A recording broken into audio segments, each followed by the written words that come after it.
Apsara Kafi, who is a journalist and a social activist. Thank you. It's such a privilege to be seated in your august company. I'd like to start by introducing Dr. Sanjeev Chopra. He's a recipient of the Robert S. McNamara Fellowship of the World Bank and the Hubert Humphrey Fellowship at the University of Cornell, was a guest scholar at the Brookings Institution, Washington, D.C., and part of the 21st Century Trust Fellows Program at Merton College, Oxford.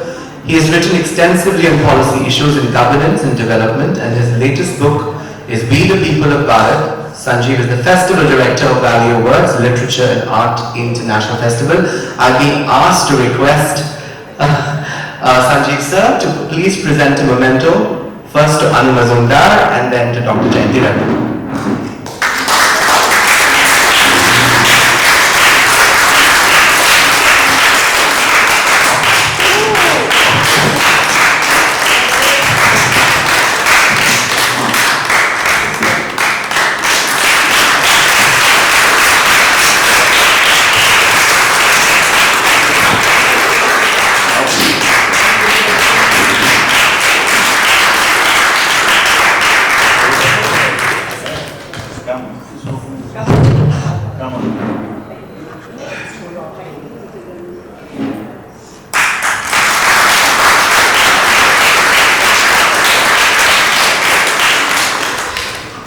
In the first day cover that we have this year, the Auroville Foundation we mentioned, and this is last year. So next year when we have it, you will be mentioned. Thank you, sir. And of course, Dr. Jayanti Ravi ma'am, I have to introduce you as well. Dynamic, completely with it, accessible, and with a purpose. I think the purpose of ma'am in every job of hers is defining her. So a big round of applause for the Secretary of the Auroville Foundation, Dr. Jayanti Ravi. So I read your book, interesting, amazing, and I think it's a treasure trove. From India's transformation from the princely states to a vibrant, functioning democracy, someone with only a deep insight into governance, into democracy, and historical relevance can actually write a book like this. Please start by telling us what inspired you to write this book, and what was one thought that was a common thread throughout? Thank you. Actually, the journey of the book started when I took I'm glad Ravi is here. I'd taken the officer of the 2020 batch to the Survey of India. And while we were looking at the survey techniques and things which they were supposed to do, I started looking at the maps of the Survey of India. And the Survey of India is a knowledge organization which has maps of India from 1796, when the Survey of India was still called the Survey of Bengal. So every time the East India Company had a new conquest, they would change the map. I mean, they would rather, because in 1796 Secunderabad had not yet been taken over. So Secunderabad was added, then in 1811 Lucknow was added, then Kanpur was added. So whenever the East India Company acquired a new territory, so they made a new map for display in the Governor General's office, so the Governor General can see what his domains are like. So this tradition of making maps to indicate territory and to indicate it, with certification, that is a tradition the Survey of India had. So when we became independent in 1947, at that time we had a map which showed India. We had 11 provinces then, and so those 11 provinces and 562 princely states. So that was the map of India in 1947, and by 1950. We had reorganized ourselves because, in fact, the main transition that takes place between 47 is that we were the Dominion of India, and in 1950 we became the Republic of Bharat, and that is why this book is called We the People of the States of Bharat. One more thought which went into this was that, we talked about languages, we talked about Tamil, about Sanskrit, your mother mentioned about these things.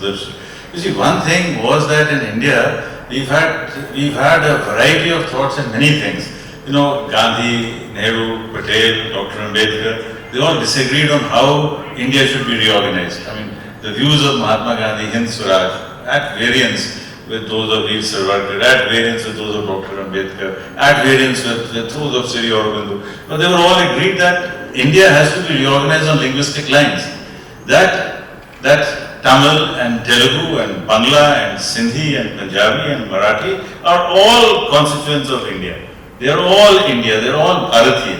So that aspect was which led India to accept the fact that linguistic reorganization of states is a matter and an article of faith. So that is what the whole story of India is about that. Then India also had some French territories, it had some, it had Portuguese territories.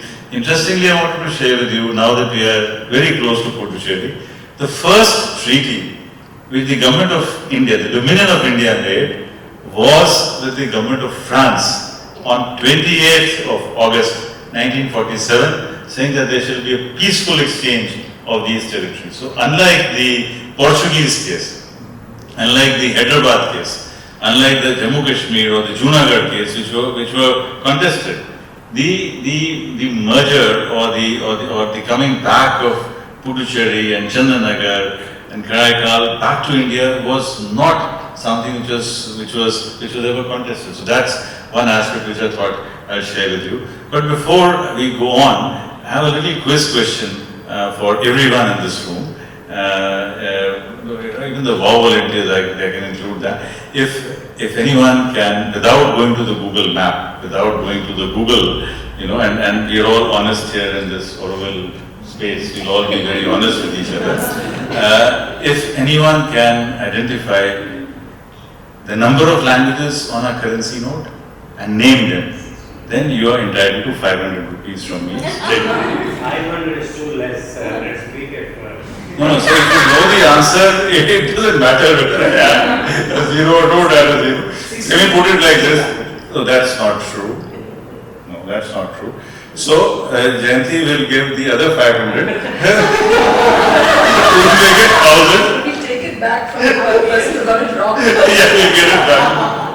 But, alright, there are 17 languages. 17 languages. 15 bhashas of Bharat, in addition to English and Hindi, which are all the official languages, which does not include, and in fact so far all the 22 languages in the 8th schedule are not still there on the currency note, right? And incidentally we have 6 classical languages, 782 bolis in this country which are spoken by more than 1,000 people. And if we were to count the number of languages which are spoken by less than 1,000 people, the figure would go into 1,000. So this celebration of diversity of India is what, when I started writing this book, I never knew what shape the book would take. In the morning we were having a discussion where the fiction writers were saying that they don't know where fiction takes them. Now let me tell you, even when you write a book on non-fiction, you don't know where the non-fiction story will take you. Thank you, sir. I think moving on, ma'am, I think sanity in sanitation, Tamil is the it is a mammoth task to kind of effect such a large behavioral change to make Gujarat open defecation free. I want to ask you, of course you spoke about toilets that you used and what prompted you to take up this journey. What was your underlying thought when you first put pen to paper, the first thought?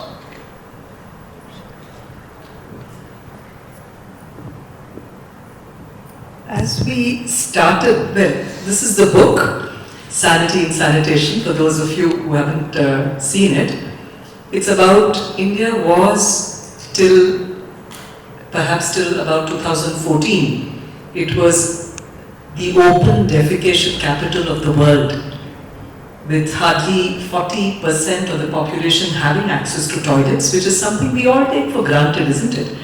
And I had also experienced a little bit of a context here, Apsara, before I got into this, the job that required me to do this was a little later after the declaration of, it was a very bold thing, because to say from the ramparts of the Red Fort, for the Prime Minister of the country to say we're going to make India open defecation free, it's like in Hindi you say, well, mujhe maar, because you've done this ever since independence, and it's something like, there's a saying in Tirupati, if you start tonsuring people and you keep doing it halfway, you get to it. You have to actually complete each person. So the effort till then had been to build toilets.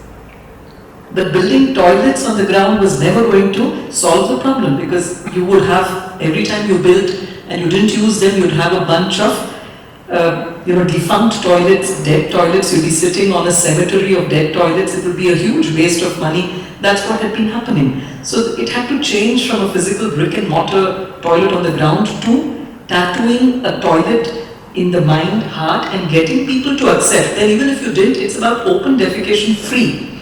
It's not so much about the toilet. And you can, even if people defecated in the open, we had something called, see these words, earlier I would feel very, you don't feel comfortable talking about these words, but this book, when I started writing it, I had to talk, and words like shit, goo, tutty, crap, turd, all of this was a part of the lingo. So if I'm using it, it's not done with any sense of disrespect or being unparliamentary. In fact, I also want to share something funny. Sometimes my emails that would come, this whole book, I was writing it on Google Drive. So Google would say that there's objectionable material coming in this. So I had to tell Google that, hey Google, it's okay, I'm writing about a problem that India is trying to battle. But before this happened, I don't know if all of us, theoretically, there's an exit here and there's an entry there to this room, right? If we shut that, time now is 4:30, Anu? 5 o'clock. Between now and 5 o'clock in the morning, if all of us were told, each one of us were told, you have to hold your urge to urinate or to go take a crap. Can you even imagine it? Just imagine if we shut the door and said you can't go out. But that was the condition of more than half of the population of India, women. They couldn't go out till they had the cover of darkness. And often that darkness was also getting threatened. Why? Because with a lot of deforestation and so on. So that also they became vulnerable. You go out to defecate somewhere in the cover of darkness, but that's where somebody comes on a motorcycle.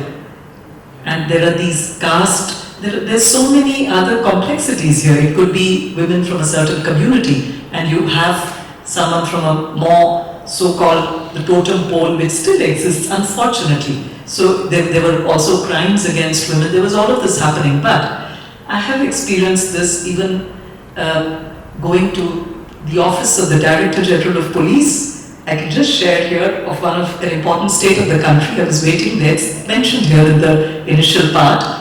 And as I was waiting, I asked the person there, want to use a washroom. They led me into a washroom and it had a piss pot, nothing else. I'm sure the person there didn't realize the gender that a lady cannot use it. Well, I managed to do whatever, a little bit of exercise and managed to. But you came back and realized there's so much of insensitivity to this, particularly for women, for elderly people, disabled people, pregnant women. It's all of this. And so it was a question of when this happened, it was about not just the targets, because we in government also we suffer, it's a very old story, we have something called targetitis. You're given a target of so many things to be done, so many toilets to be completed, and so it was not that. It was also about trying to figure out, and there was something beautiful that we discovered on this journey called trigger. What is it that triggers us, which we also talk about now, isn't it? What triggers your emotions? So this whole thing was not about building toilets on the ground. We built 33 lakh toilets, which is 3.3 million for those who are friends. I think everybody is now familiar with lakhs and crores across the state. But more than that, it was about probably getting 33 lakh times 5, because each family had approximately 5 members in rural India.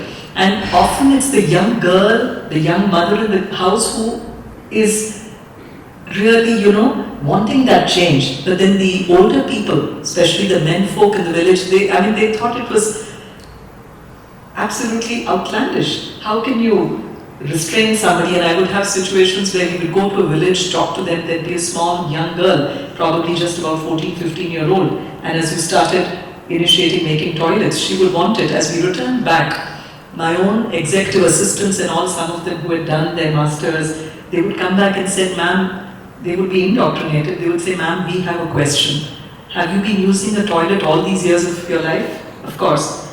Now, can you change that and start going out in the open? how can you expect these people to do the reverse? They've been all their life, for generations.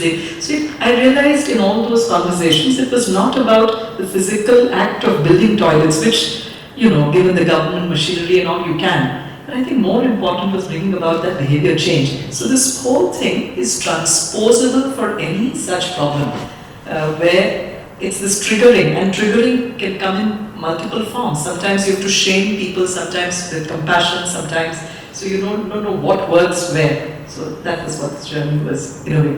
As you just said, I mean, there was a lot of resistance because people were mentally conditioned sometimes to openly defecate.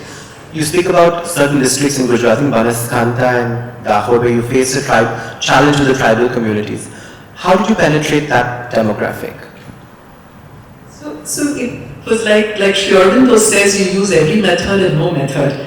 So I remember when you say Banaskantha was a district bordering Rajasthan, so it has tribal pockets. So that was a district, and similarly another district called Dahod. So Dahod gets its name from Dohad. It was a boundary of Gujarat and Madhya Pradesh. That's how it got the name. So you found that these were districts with some of the largest number of panchayats, biggest districts in terms of population and the most resistant. So while certain things worked elsewhere, in these districts, you have to leverage some of the existing networks. So one of the things we have in Gujarat is a good network of dairy, the cooperative, you've heard of Amul. So in Banaskantha, I remember we had a minister from there. He's now currently the Speaker of the Gujarat Legislative Assembly. So on one of our visits, in some other capacity, he was not really in our department. We were traveling somewhere. So you had to reach out to him and say that, sir, we need your help. We need to reach out, and because you want to use every possible agency, every possible stakeholder to get this initiative started. So he very gallantly said, yes, of course, and he was the chairman of the dairy of that entire district.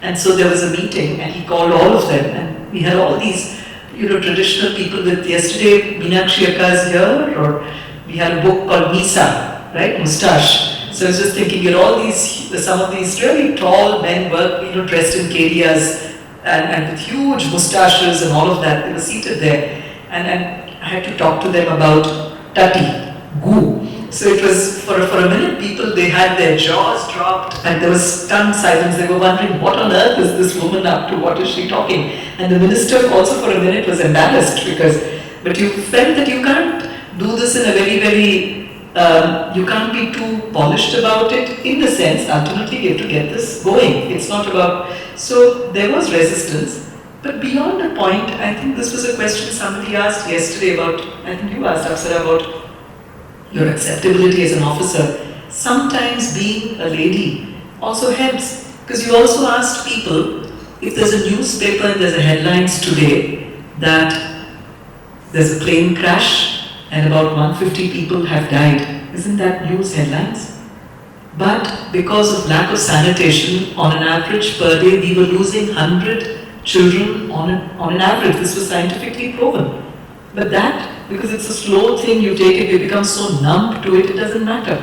And then if you ask people, what is it, or who is it, what is most precious to you, across communities, across economic, across, what is it that, what's the answer?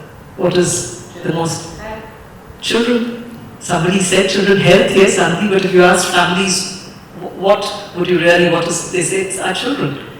And then for your children, can you do this? If you ask this question, you found you started getting some inroads. There was a bit of thawing, they were open to listening to you at least, and then slowly if you moved further in it, it did. So it led a lot of conversations, not unlike Auroville. So with your book, I think from 1947 to 2019, you kind of traversed the whole landscape of the transformation of the map. Lots of fault lines, eggshells you need to tread on. Can you just run us through the challenges of doing that, and also maybe perhaps throw light on some of your personal experience? I think more recently Uttarakhand, Cooch Behar, Kalimpong. If you can just talk us through the fault lines and the eggshells, and of course your personal experience in these places. Let me say that more than fault lines, I mean, India has been great because we've been able to resolve a lot of our issues. You see, there are countries like the USSR, Yugoslavia, Czechoslovakia, Pakistan, in the sense of East Pakistan and West Pakistan, they do not exist at all. They, to my mind, they do not exist because they were not able to take into account the great diversity which they have. Now, the story which I start is the story of the maps of India. So there was a map of India in 1947, and there was a map of India in 1950. In 1952, we had the first Hindi map of India, in which the North felt very happy, and it was burnt in the Madras Secretariat because it was not accepted, which also showed that you had to produce, the India map of India of 1950 had to be printed in thousands to ensure that it's accepted in the southern states. These are also facts about India which we got to acknowledge.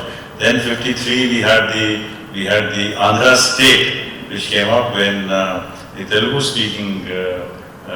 speaking population of the erstwhile Madras state were very upset when the waters of Krishna river were being shifted. So whenever there's been a dispute on resources, linguistic states, various issues have come up. But 53 also meant that there was such a major agitation that we had to set up the States Reorganization Commission. The States Reorganization Commission was set up, and then the 4 southern states were created, but there was no reorganization of Bombay, Punjab and Assam, because the SRC felt that the defense of India's borders, that cannot be given to a small states. You need large states, because the first line of defense had to be with the state police. So that's a long story. Of course, then what happens is that, because one linguistic state has been made, other linguistic states have to be made, and therefore map of 56 and the map of 1960. In fact, I just wanted to share here one thing, that amongst all this linguistic disputes and issues, Dr. Ambedkar had suggested that Sanskrit be made the national language of India. Other two, yes, but I'm not quoted her, so I will not say that. But Dr. Ambedkar had suggested 2 things. One, he had suggested that Hyderabad should be the winter capital of India, and so Hyderabad should also be one of the capitals of India, and the Sanskrit should be a national language.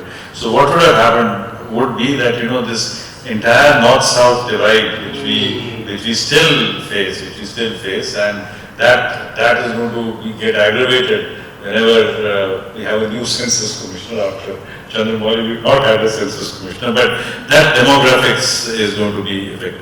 Then of course I carry on the story of 60, then 61, when Goa gets integrated. The merger of Puducherry did not make news because it was, there was no violence. There was another thing that happens, that when things happen very easily, it does not make news. News is always when something odd happens. So 63, Nagaland was created. That was a major change. I have recorded that. Then 66, Punjab gets created because BSF gets created on 1st December 1965. What happens is that many a times, a lot of things happen because something else has taken place. So if BSF had not been created, then the reorganization of Punjab and Haryana and Himachal Pradesh would not have been so easy, right? And when Nagaland was made, that was the day when Mizoram had already been made. That was the day when Manipur was already made. So a lot of things, these things happen. So it's a long story, and I've captured, and 2-3 important things I want to share is that at the beginning there was both the political alliances and in the Communist Party also were very wary of linguistic states, because the aftermath of the partition had been such that it was a bit difficult. But by 2000, by the time Uttarakhand and Jharkhand and Chhattisgarh are made, both these alliances are taking credit for the formation of the new state. So in the case of Uttarakhand, the Congress says we made it, the BJP says we made it, likewise for Chhattisgarh. So there's a major bipartisan consensus today that a small state is perfectly fine. That, in fact, you see the Article 1 says that India, that is Bharat, that is India, is the territorial integrity of India is sacrosanct. But within India, you can keep on reorganizing your territories and your states. So that is something which is something which we got to keep in mind. Also about naming of states and various other things. One interesting anecdote that I like to share with you is from Kuch Bihar. In 1992, when I was the ADM of Kuchbihar, that was the time when we had to transfer 3 bighas of land, literally 3 bighas of land. But it was not possible because there was a lot of local agitation that we cannot transfer 3 bighas of land, even though Prime Ministers Nehru and Noon had tried, even though Prime Ministers Indira Gandhi and Mujibur Rahman had tried, but it was a very difficult process because, and it's only as a credit to this government that they have been able to exchange the enclaves. But the interesting thing is that when you want to find a solution, you can find it. You know, we could not have transferred land. But then some good bureaucrat like Chandramouli suggested that the law only says that we cannot transfer land. The law does not say that we cannot lease land. So we decided to lease land to Bangladesh for 999 years at a rent of rupee 1. Not even 500 which I offered. And then the President of India said that alright, I mean, we are good friends, so let's not even take rupee 1. You know? So that's an interesting anecdote into how if we want to resolve issues, we can always resolve them. And if we do not want to resolve an issue, we can always find, you know, technical objections and ethical objections and legal objections. Ma'am, earlier you said 3.3 million toilets. It's not just about building toilets, but also making them functional and continued usage and triggering behavioral change. But how did you manage the mammoth task of waste management? Was it a challenge, and how did you get the government departments to get on board? Because that's also triggering a behavioral change. Absolutely. I think, like they say, charity begins at home. One would find that the biggest obstacle to this was also the kind of inertia, the kind of inability to believe that this is doable. You know, what happens is sometimes collectively there is a sense of, you know, a kind of diffidence that slowly sinks into some of the departments when certain programs have gone on and on and on for years. So this doability itself is, they think you're absolutely crazy to even think and talk of something like this. But nevertheless, it was something that had to be done. So it was almost like one of the examples or metaphors we use is like painting an aircraft in motion. You literally had to figure out, because you were working towards that target, but you know, your own staff, the level. So this book in a way also tried to document, because a lot of times in government, what happens is bureaucracy bashing is a pastime of a lot of people, isn't it? Because I mean, it's easy to, but a lot of times people really don't know what are the constraint sets with which we work. And I must say that whether it's COVID, whether it's the vaccination drive, or whether it's things like this, I would really say hats off, having seen, you know, the last mile, right from the ASHA, the accredited social health activists that you have down there. It's like a totem pole. There is a hierarchy, but I think the strength of a chain is the strength of its weakest link. I think the kind of work, if there is all this happening, I think a major part of the credit or whatever, they're the real load-bearing structures. But to get them energized, to get them to believe that you can do it and infuse that energy. So that's where I think it's a combination of, and just Danda alone doesn't work. And I felt that in fact without using Danda means you all know it, action stick, or it's not just by writing out things that, you know, I'm going to take action, but sometimes it's by sitting with them, and it's these. So one of the things, for example, here we did is a bunch of very good, Ravi is a young officer here, so we could have all these young collectors in the district development officers and all. It's not that they didn't want to, but right in the beginning, even the technology, how is it that you're making, like your question of how do you dispose of all this fecal matter. Now there's a very good technological breakthrough, very simple solution. Sometimes the solutions are not complex, they're very simple. So all you needed is a 3x3 small, it's called the Indian household latrine, within which you have the toilet, the pan as it is called, put. Then there's a little junction box of a 1 foot square. But more important, you don't really need a sewage disposal thing at all fully. All you need is something like 2 soak pits.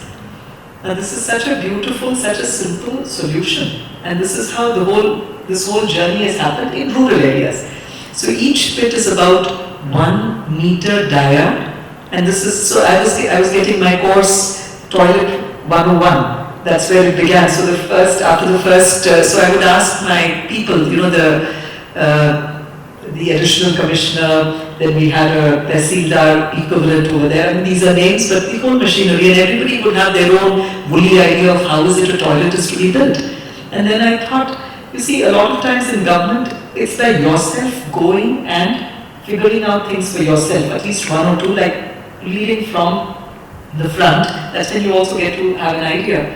So we went to a village and actually I made a toilet myself. Of course, it was easy. It was the month of June, so the soil was a little soft, so digging was not so difficult. But everybody, so when I started digging, the district development officer, everyone, they all chipped in and said, okay, man's digging, we better get in. And I think, like the question you said, this mother, I think as a lady officer, you have a tad advantage, disadvantages maybe, but they also respect you sometimes. The Indian psyche is also about they see a mother figure in you, and which it is a good feeling that so we all got to digging these two soak pits. It was almost like a game where what was done is honeycombing within it. So you take bricks and you arrange them like you would for a tree guard. So this whole thing, then you started with a few and then explained how this happens. And then I also went and excavated soak pits which were filled, which had been there for about 3-4 years, some of them made in the past. So all this then helps demystify this whole thing. They think it's not something which is very difficult, very complex, and also remove some of the taboos, some of this, the taboo, the stigma, not tattoo, but the stigma or the taboo that goes with it. It removes some of these that unknowingly, I mean, even all of us, how many of us would be comfortable talking about this? I was not, to be honest, before I went and sat on that chair. And then I realized, well, I have to shed some of these fears and inhibitions if I have to get this done. And hats off to your tactical acumen, and also I think collaborative leadership in the sense that you were digging and you were visiting every day. But I think also a lot of leadership has to do with, as you said, collaborative, and also I think not sitting in an ivory tower, as you mentioned in your book.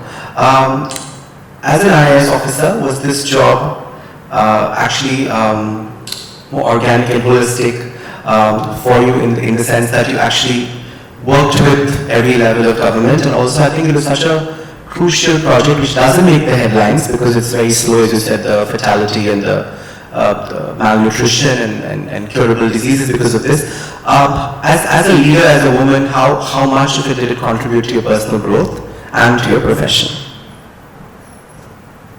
I think, as I said, I have this, my nature, my swabhava and swadharma, it's whatever I take, I think I get full throttle into it. It's both an advantage, but sometimes it's also a bit of a disadvantage. Sometimes you don't get empaneled on time because you've probably gone overboard and done things that, this is only a secret between Sir and me. Of course, I think Satyameva Jayate, eventually the right things do happen. But what happens is when you take up something, and beauty, I would still not want to trade my job for anything on planet Earth. I'm absolutely emphatic about it, no matter what, because I think the variety that we get every day. One day you're dealing with, you're the managing director of the informatics limited company, you're hobnobbing with the top IT people making the IT architecture for your state and for the center. The next day you're dealing with something as important as a humble toilet. And then the next day you're probably doing something with handlooms and fabrics, you really, so I think the variety, the range is beautiful. But here, so in this job, there was a time, I think my husband will bear me out, I would get up in the morning, I'd be sleeping, eating, drinking, breathing toilets. I'd get up and I'd have thoughts, dreams of toilets and how do I get these on?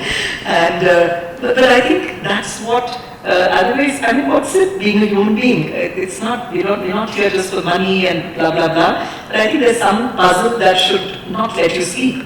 It's these challenges that keep you going. And so if you figure that out, you don't have answers. But as you go along with a bit of openness, you start finding solutions. And for example, there's a metaphor that sometimes I often felt that in my office I was in rural development. Now within the government, there's a kind of unwritten, shall I say, a totem, kind of a totem pole or a place. There are certain departments which are considered very good departments, good postings. I've never believed in it myself, but then I think there is an unwritten code. And there are some departments which are considered not so good. So rural development was considered a bit of a dumping ground. So all the teams, I had 5 IAS officers working with me as a part of my team, but unfortunately a lot of them had been put there as what is called a punishment posting. So I'm not saying about their quality, I think it's the same team which goes and did this work. But you're kind of motivated, you're sort of dumped there unceremoniously. So there was a lot of, shall I say, cynicism. People felt, now beyond this, where can you push me and where can you post me out of here, kind of thing as well. But there's something beautiful that happened. Again, not by some design or something, but we had IIM Ahmedabad next door. So in one of the visits, we had one of the young student from IIM Ahmedabad. He probably read about some of the work happening. He came and met me in one of the meetings where we were sort of, and he said, "Ma'am, I'd like to volunteer, work with you for about 3 months." And this kid as he must have been about 22, 23. I think he brought another colleague of his from IIT Delhi and IIM Indore. So these two initially started. And there's something that Swami Vivekananda writes about. We've heard of different leadership styles, right? So servant leadership, this, that. So there's something that Swami Vivekananda writes about called baby leadership. Have you heard that? Baby leadership is, he says, if there is somebody who comes, a baby enters your house, the baby is vulnerable. I don't think the baby has muscle power, money power, but the baby makes everyone dance to the tune of his or little finger. So these two young kids that came there, they had a way of going and sitting with some of our, really egg-headed, hardened, officers there who could only see the black lining of everything, no silver lining, even in a very bright silver cloud. I was probably the opposite of it.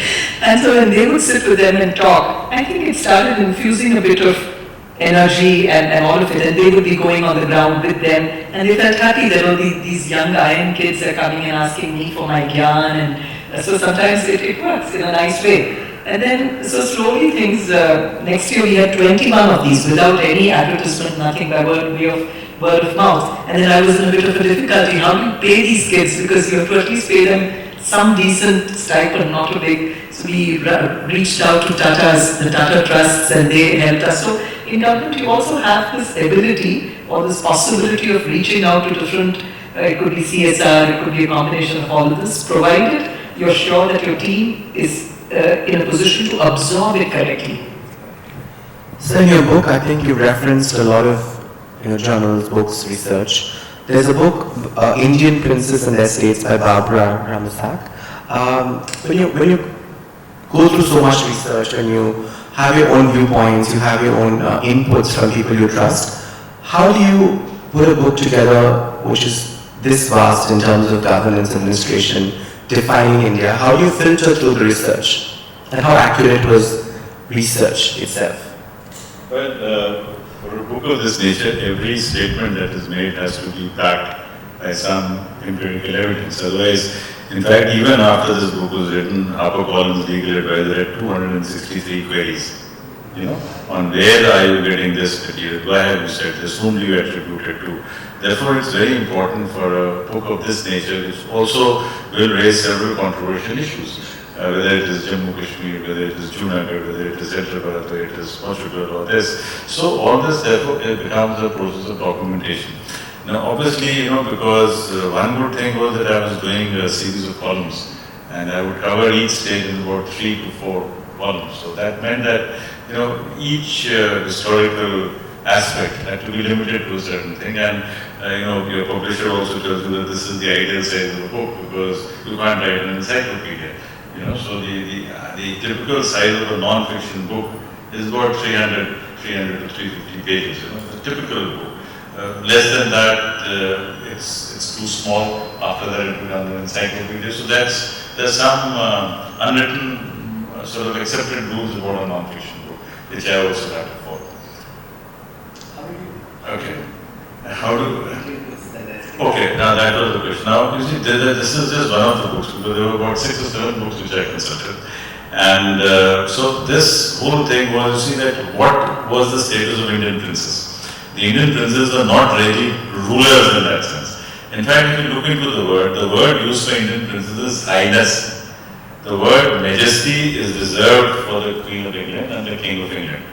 And within these highnesses, the Britishers created a very interesting, hierarchy. So they had rulers with 21 gun salutes, with 19 gun salutes, 17 gun salutes, 15 gun salutes, starting from 9 to 21. So they created these gradations amongst the states. Hyderabad, for example, was a very intelligent state. The Maharaja, the Nizam of Hyderabad was at one point of time the richest man in the world. His cover photograph was on the Time magazine. So he gave a lot of donation, he contributed to the war effort. More than that, he said that the Muslim soldiers can go and fight in Turkey against the Khalifa. And he gave a major contribution to the Britishers, and therefore they made him His Exalted Highness. All the other highnesses were His Highnesses, but the Nizam of Hyderabad was called His Exalted Highness, with a 21 gun salute. So Babra talks about all these, how they kept these princes, and the princes would feel very happy, but that meant nothing. It meant nothing, and they would keep these people fighting. The Maharaja of Kapurthala, for example, Anglophile, Francophile, also distantly related to the colourful Maharaja, the typical Maharaja. So he was a very small state, but he was a 15-gun salute. 17 guns were specially added to him, and he was given a personal rank with another 2 guns. He was a 15-gun salute status, but he had 19 guns. So Barbara talks about how the Britishers were able to keep these Rajas in check.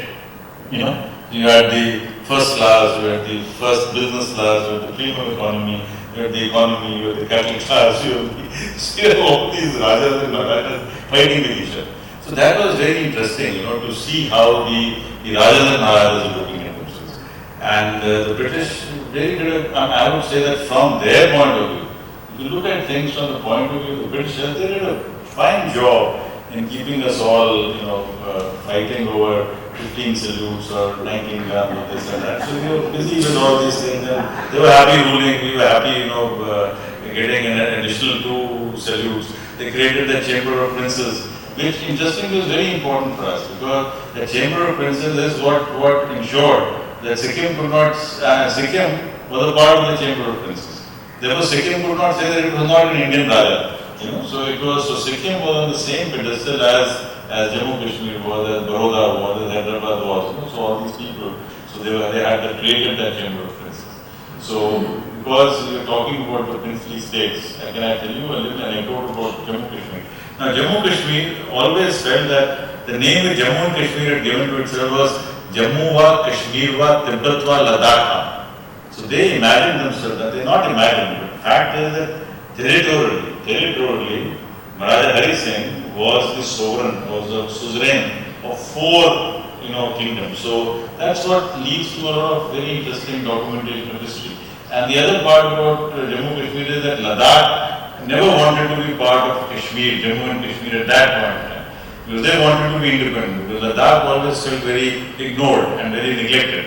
Ladakh was very large. In fact, the 2 largest areas of this country, Arunachal and Ladakh, are also very sparsely populated. So they are very large territories, but very sparsely populated.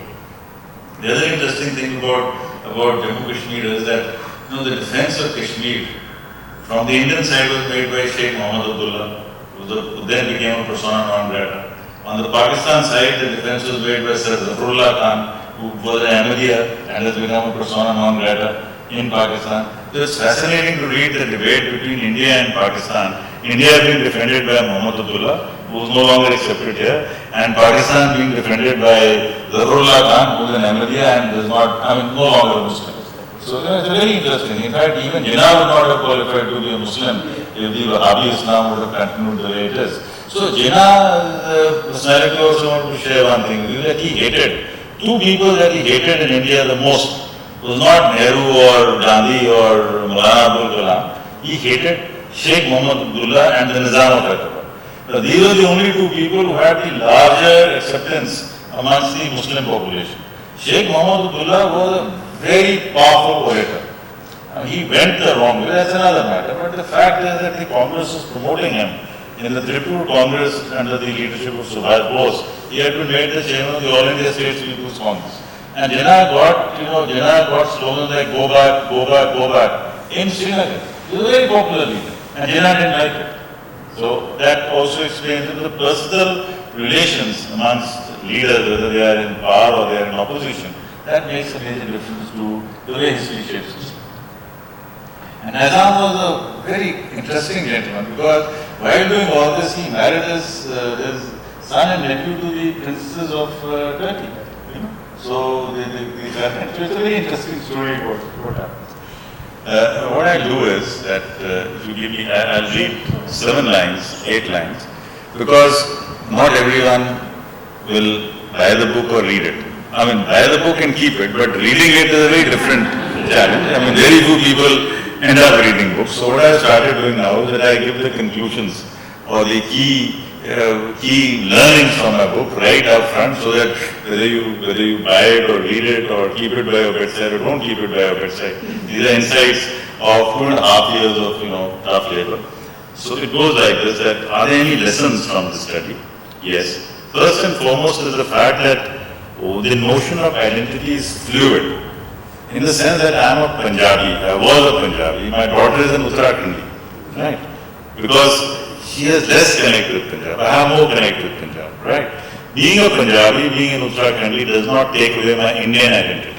Being an IAS officer with which we identify as again. So living with multiple identities is fine, it's perfect, there's nothing wrong with it. Second, that language is usually a force which brings people together. But the script can be very divisive. Whether the script is Sindhi, whether you write Sindhi in Shamukhi or you write it in Devanagari. How you write Punjabi can become a very divisive factor. We are having this issue in Manipur as well.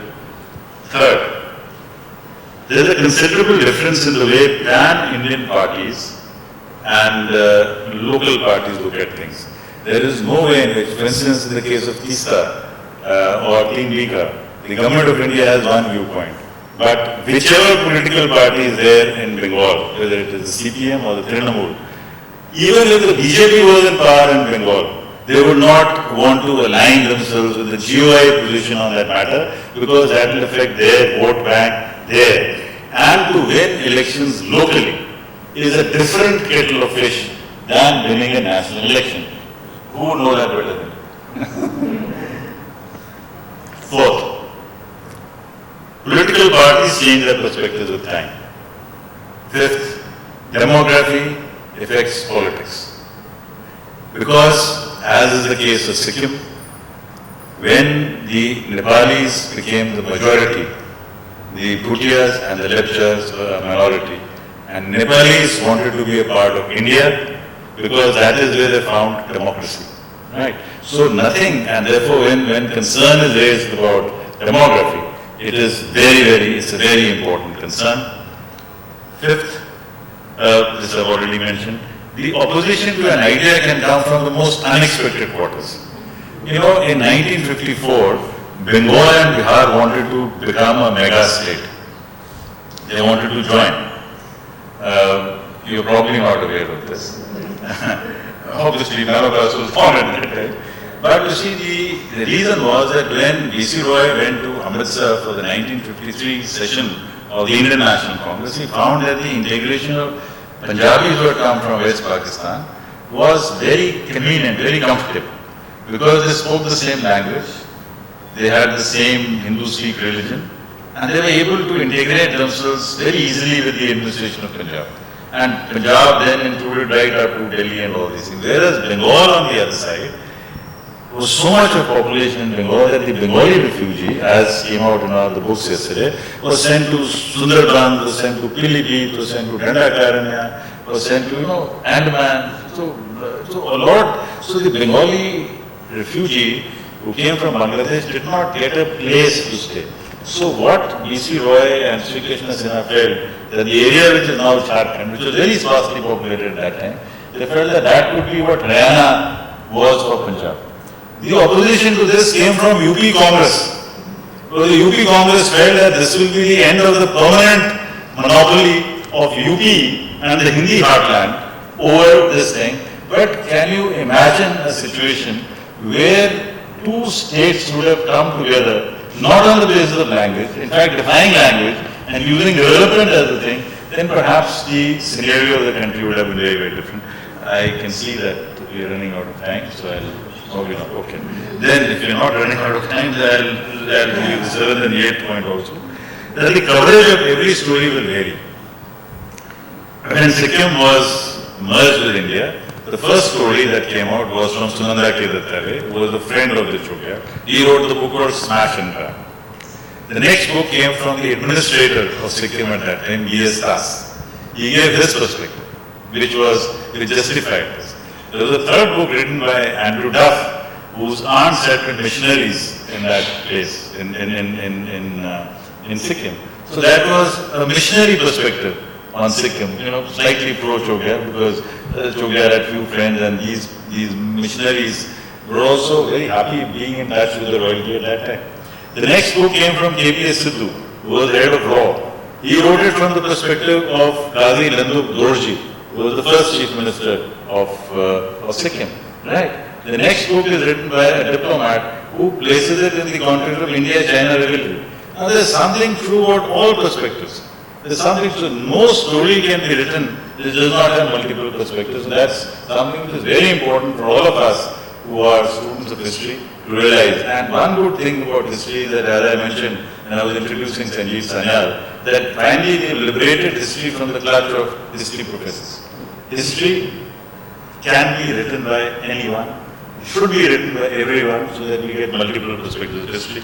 And last point is that while individuals live in decades, I like the description of Mr. Modi for Biden when he gave his gifts to the president of USA. He said, "You are Drishta Sahasra Chandra." That is, you are a person who has seen 1,000 moons. And when you are 80 years and 8 months old, you have seen 1,000 moons. That's how he described Joe Biden. So individuals count their life in terms of decades. Institutions will go on for longer than decades. Nations will also go on for much longer. The civilizations are in millennia. And that is the point where we sit here in Savitri Bhavan and we look at the civilizational aspect of India, as has been discussed today. Civilizational histories are much longer. They are counted in terms of millennia. And therefore, whenever we look at history, we should also look at what perspective are we looking at. Are we looking at tomorrow, day after tomorrow, or day after tomorrow, or in the long array of history? And the last point is that whether it is the fall and decline of the Roman Empire by Gibbon or Francis Fukuyama's work or the Mahabharata, it is very clear that power will lead to hubris, and hubris will lead to decline, and then that decline will lead to an incline, and that's the process of history. We should accept it very happily and celebrate the process. Thank you.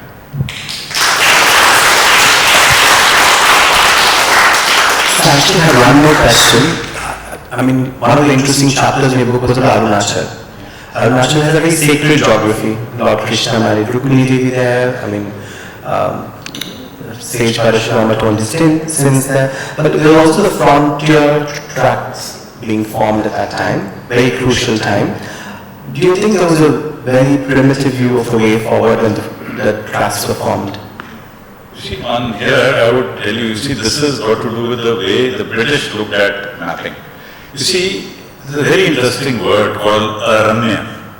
Aranya is for the forest. But Aranya actually means a run. That is an area in which there is no war. Aranya Kshetra. So that Aranya Kshetra meant that when we were looking at our geography, we would always have between two independent kingdoms a lot of Aranya Kshetra.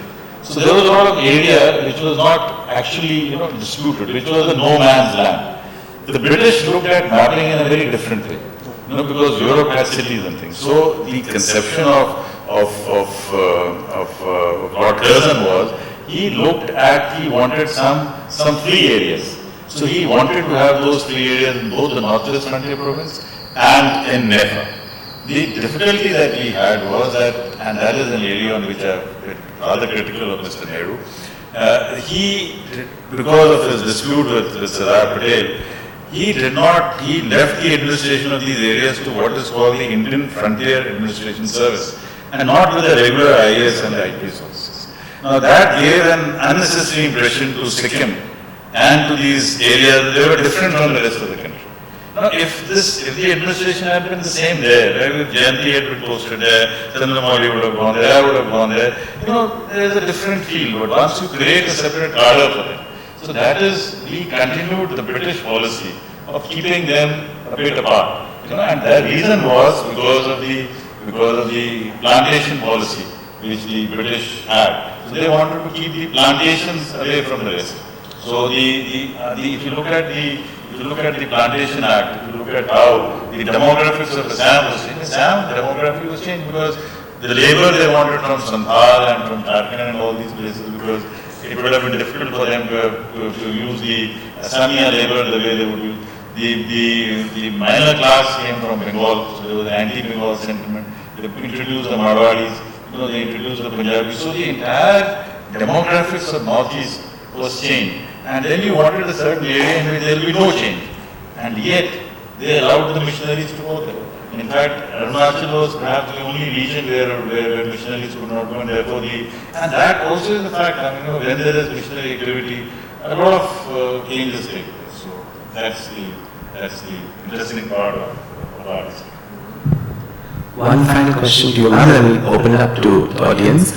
Ma'am, the important part of any campaign is the communication aspect. While governments, while leaders, budget for the actual campaign itself, for the policy, there's a lot of criticism from opposition parties on the amount spent on communicating the campaign. How important was communication for you for ODF, and also to inculcate citizen social responsibility? I think the key part of this campaign was communication. As I said, it was not about a brick and mortar, the building, but it was more about social and behavior change, communication. And here again, one is, where you use the mass media, you're making, so that is one form of communication. But we felt that here there's something called IPC, interpersonal connect. You have to really go house to house, because it's by watching a movie, you can't have a village convert its habit. So what you had to do is really invest time, go house to house, or at least sit falia by falia, or every cluster of houses, figure out where there's some kind of homogeneity there in that group, talk to them and so on. And also what we saw is in those 2 to 3 years, we were able to, Gujarat became ODF in the year 17, in fact end of 17, the book came out in 19, but then 17, so we started in 2014, so we were almost the second or third state in the country to do this, October 2nd. So what we found was, all the festivities. So when there is a campaign of this kind, Navratri, Gujarat is very famous for the Garbas, and Navratri is a very, very widely celebrated. Now you found that there were songs on using toilets on this thing, it became a part of the culture there. Similarly, so we tried to, instead of getting all those communication things, de novo, it's always a good idea, like yesterday Sanjeev Sanyalji said, when Sri Aurobindo was trying to figure out how to get India, more self-reliant, the point he made is there were these akhadas. There was already a network of akhadas. Instead of you starting another parallel set of akhadas, how do I energize those? So if you had these festivities, you had Raksha Bandhan. Now one of a very important thing is, if you really as a brother, Raksha Bandhan is a very important festival in North India. And if you as a brother had to make sure that your sister was safe, one of the things you could ask for is a toilet. I mean, can you be a brother worth it if your sister doesn't even have a toilet? So when you started working on these Ganesh festival, Ganesh Utsav is again a big movement there. And I think that the real tipping point for me was when we started finding many of the people in villages, I've shared this in this book, many instances where people started printing their wedding cards with the Swachh Bharat logo and talking of this, which meant that this campaign was not now something just at the high level, whatever. Individually, people started relating to it. And a bunch of school, puzzles, songs, so there's a lot of literature that came out. So we can have a LitFest on the literature that came out of the sanitation movement. And I think, so these are the things that India, so in the local bolis, the linguistic, so you had songs on sanitation in the boli of, Bhili, Dahod, each of these districts, Khed Brahma. So these were all this, there's a lot of wonderful, rich work that happened. We had, so I think it was very colorful in a positive way. So it was not something which was dull and dry and drab. So there was all of this puppets. We would go to puppets and puppet shows and go and sit sometimes at night. And a lot of this was early morning. We had to go at 5. I don't know if Ravi gets to do that now. Early morning, we had to go the 5 o'clock, go and spot who are the people carrying lotas and going out and go and do Gandhigiri, because you don't want to use just threaten, any kind of, but then you have to go and give them some flowers or something and try to win them over. So I think it involved all of this, and it was overall a very, very satisfying experience that we were able to. Thank you so much to both of you for such an informative session, and I think we've learned a lot. But any questions from the audience? We have one there, one here, and yeah, we start with you. Yeah.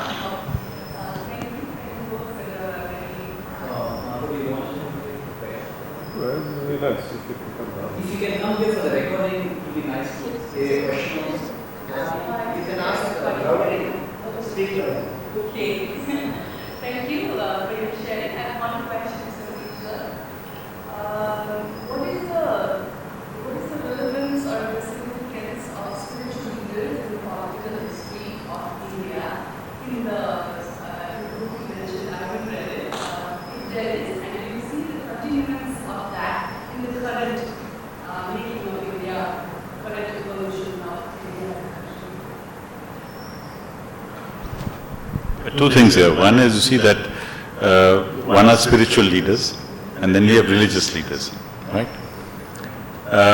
Religious leaders, as you've seen, do make a lot of influence, right? So from the Punjabi Suba agitation, which was led there, and almost everybody has done that. But when it comes to spiritual leaders, I think you are referring to people like Sri Aurobindo or the Mother, or people like Swami Vivekananda, or people like Ramakrishna Paramahans, or even Mahatma Gandhi could come in that category of people who were looking not at the immediate, not looking at political salvation of India. And the point which, she's also made in her book, that Gandhiji said that sanitation is more important to India than anything else. So these were people of a very different order, right? So we cannot compare them to people who are religious, or who are ostensibly religious and using religion as the ground for getting politics or achieving their own political goals. So there's a major difference between that. So, and there's another thing that you must understand. That is that politics before independence is very different from politics after independence. Because the overarching goal before independence was that we shall make India a free nation. And therefore, whatever the differences were, they were not based because they wanted some share in the tender contract or this or that, right?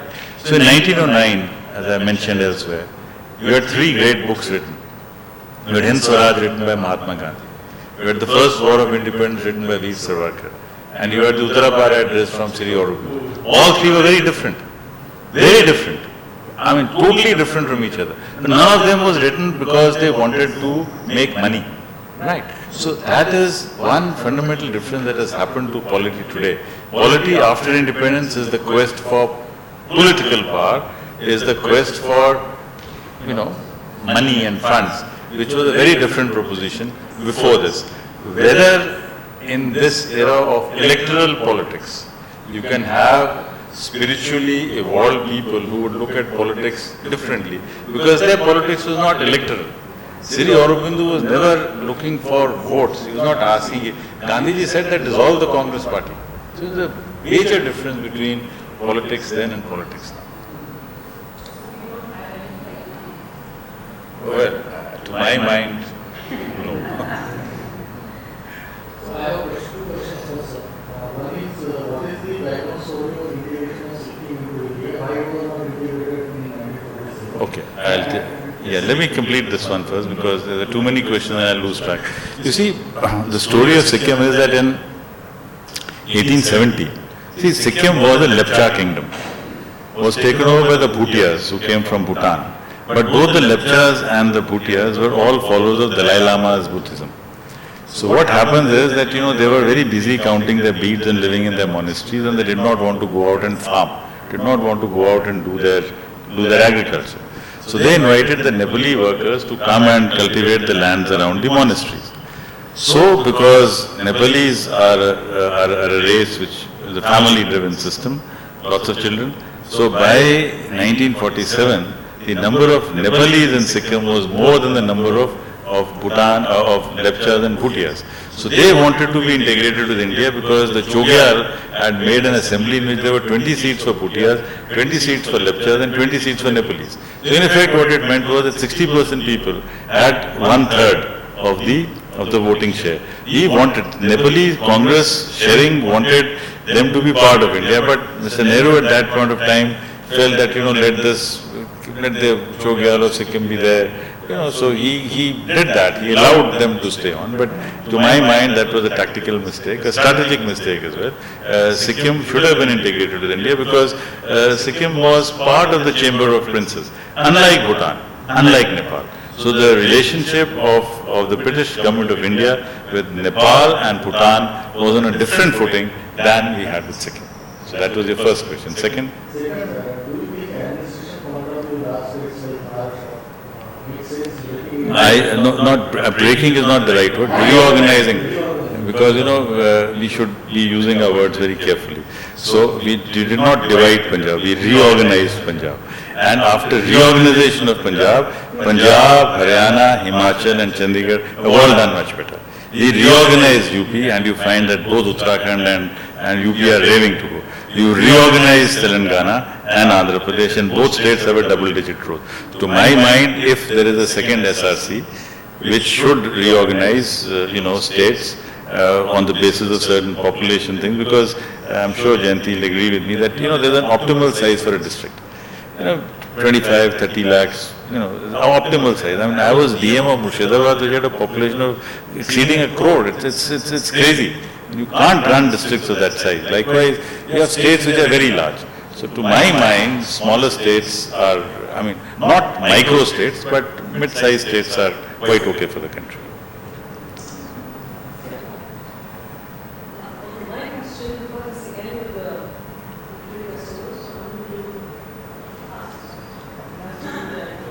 So you wouldn't have asked it yesterday. You wouldn't have asked this yesterday.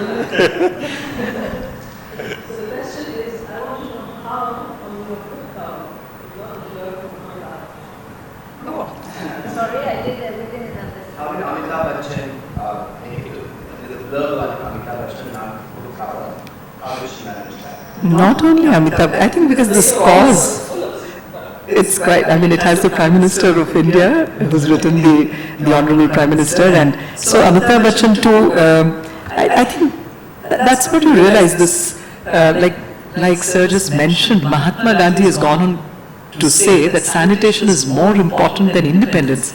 So I think when people, sometimes we are numb to some of these things, we take it for granted. For example, the sex ratio, there's so many things like that, but if you sensitize, then you find almost everybody, this is a no-brainer, everybody agrees that sanitation is, how can you live in a country where women don't have access? So I think it was very easy to get that, and if it was a controversial topic, maybe they would have said, I don't think anyone criticized the fact that India thought of something as important and as basic as this and actually walked the talk.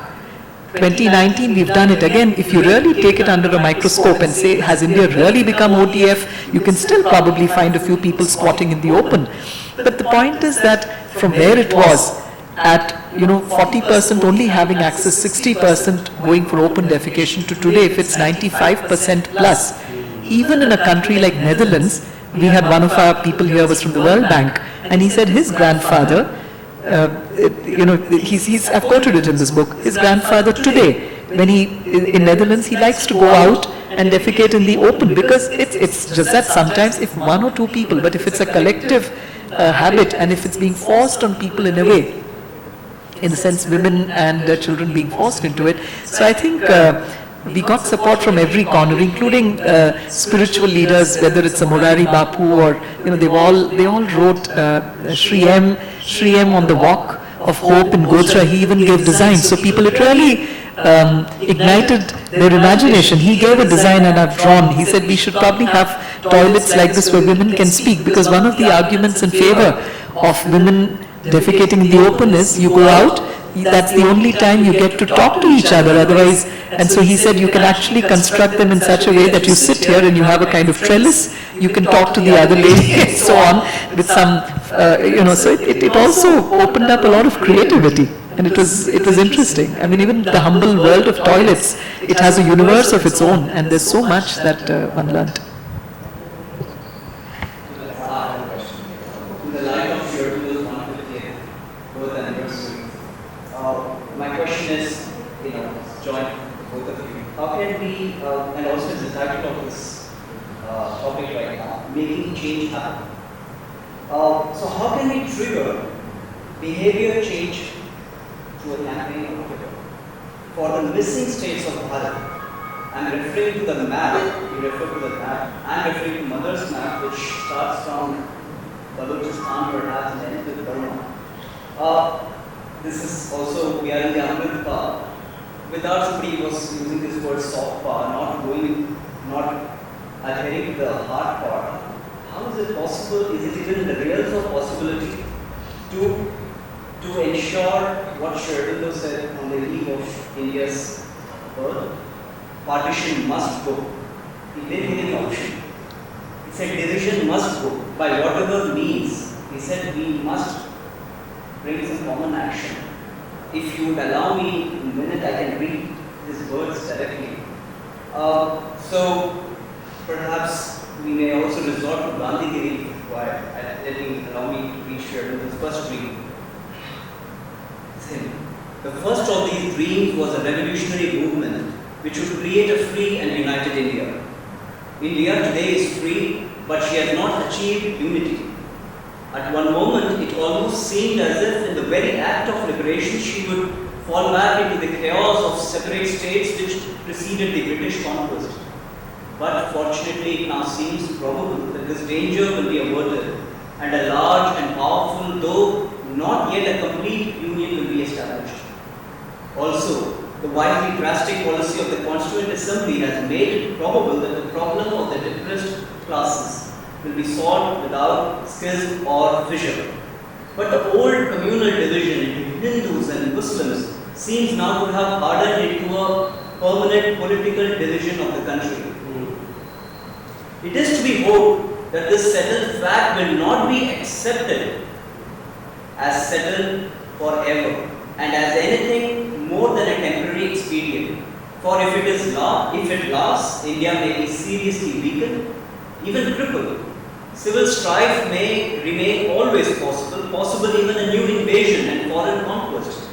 India's internal development and prosperity may be impeded, her position among the nations weakened, her destiny impaired or even frustrated. This must not be. The partition must go. Let us hope that they may come about naturally by an increasing recognition of the necessity not only of peace and concord, but of common action, by the practice of common action and the creation of means for that purpose. In this way, unity may finally come about under whatever form. The exact form may have pragmatic but not fundamental importance. But by whatever means, in whatever way, the division must go. Unity must and will be achieved, for it is necessary for the greatness of India's future. I just had a point of view. Because we're running late to the valedictory, both of them are going to be right here. And we take this response offline, if you don't mind. Yes, Yeah, we chat with them individually. Better. It requires a nice response, so I think we can take it offline. Yeah? If you can get a answer to this last question. Okay. So, very simply, you see, we have issues. We have issues with the LSC and the LOC. Those issues have not been resolved yet. But both the LSC and the LOC are as per Article 1, Schedule 1 of the Constitution of India. Because at least 4 people in this room, that is Chandramouli, Jayanti, myself and Ravi, we have taken oath on the Indian Constitution. So as far as our understanding of the issue is concerned, as things stand today, the Constitution of India has defined the territory of India. So the territory of India as defined by the Constitution of India is the territory that the Indian Civil Service and the Indian Army and the Indian Defence Forces are duty bound to preserve and protect. What is not mentioned in Schedule 1 under Article 1 of India goes into a different domain, right? So, Sri Aurobindo, as I said, was a spiritual master of a different order. But the Constituent Assembly of India unanimously, and I must say, there were no dissenting opinions, has agreed on Article 1, Schedule 1. So at least as far as those of us who have taken the oath on the Indian Constitution will have to accept this as the standard, this as the area in which the Indian flag shall fly with great pride. Thank you. Those outside Auroville store, can you We are running out of time, but I feel tempted to say that while we've seen mothers map the playground, which goes, as you said, Lakshay, beyond this. And I feel yesterday, or was it day before yesterday, somebody spoke about this. And it's about, sometimes the softest things are the hardest things, right? Here, so similarly, like somebody mentioned that it was the soft power of blue jeans and all of it that brought about perestroika, that brought down the Berlin Wall. So while what Sir says is absolutely right from a legal standpoint, from the constitutional point, which is what. But here if you look at what the Lord wrote, in fact he's gone beyond that. The last line is, it is a thing decreed. It's a thing which is certain. This unity will come. Partition shall go is what he's written. But not necessarily by force, aggression. So it could happen. So it's already happening. I mean, the fact that India, there are disturbances also there, not that those should be push factors, but eventually, I think this is a civilization that has, been there for millennia in a way, and definitely for thousands of years, and I think that will, it should happen. It would happen eventually.